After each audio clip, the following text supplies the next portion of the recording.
A lot of people on the Do Crafts forum have been talking about the problems that they're having with these builder scene dies. This is my builder scene die. I'm using the one with the hot air balloon because this is the one I think that most people are having the problems with. Because you can see there how detailed these dies are. I think the problem is trying to get them out of the die after you've cut it, and I've got a really easy way to show you how I do it. Okay, so to start off with, all I've done is I've taken some Paper Mania cardstock. So this is your colossal cardstock. I'm just using a solid colour. It's 216 GSM, if that helps you. Don't know if it does. Okay, so when I'm using my Big Shot, I'm basically using it with both of the tabs down, so tab 1 and tab 2 down on there.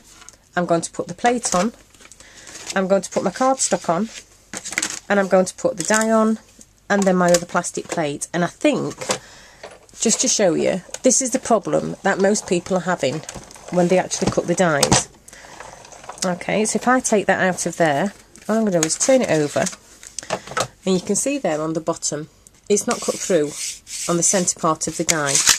Now you can actually get most of that die to come out of the back in there, but you're not going to get the little detail sections cut out so you can actually prod them out properly. Okay, so what I'm going to do is just work that off of there.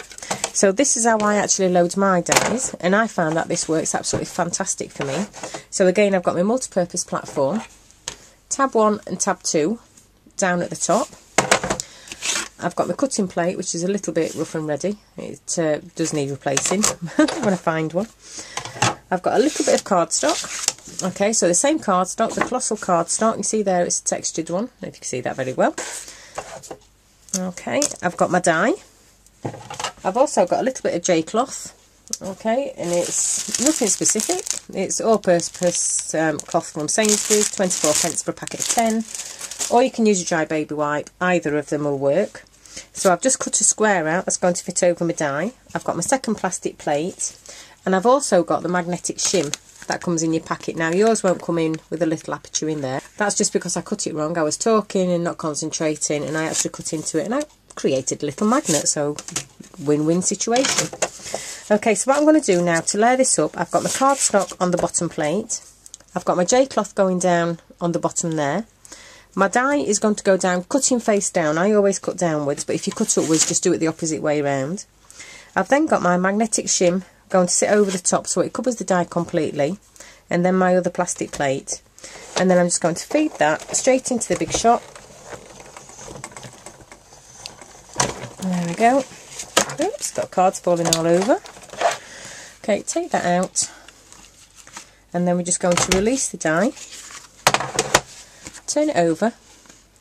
You can see there you've got a nice clean cut all the way down. Just to prove it, we're going to just pop this out. You do get a really pretty pattern in your J-cloth. Okay, I've got a pin. You can use a pokey tool as well, and what you've actually got are little release dots down at the bottom here. Okay, that are going to help you to release. Now the only ones that I found I need to press out is this one at this side here and this one at this side, so we're just going to give those a little bit of a press. Okay, to release it from the bottom, you can see there. Okay, so I'll give it a little bit of a press, and then all you need to do is just basically pull this out of your die, and you see there it's going to come out straight away. Quite careful as you go around, just support it as you're pulling it out. There we go. Alright, and there's my little part of my hot air balloon. Again, just a little bit to go there. And that's where you're going. You can see there you've got all these little tiny bits at the bottom. What I'll do is I'll just pop it on a little bit of white card, just so you can see, just so it proves to you that it cuts absolutely perfectly. The little bits that you've got left in just there, they will just pop out, and it gives you a complete finished little section just there.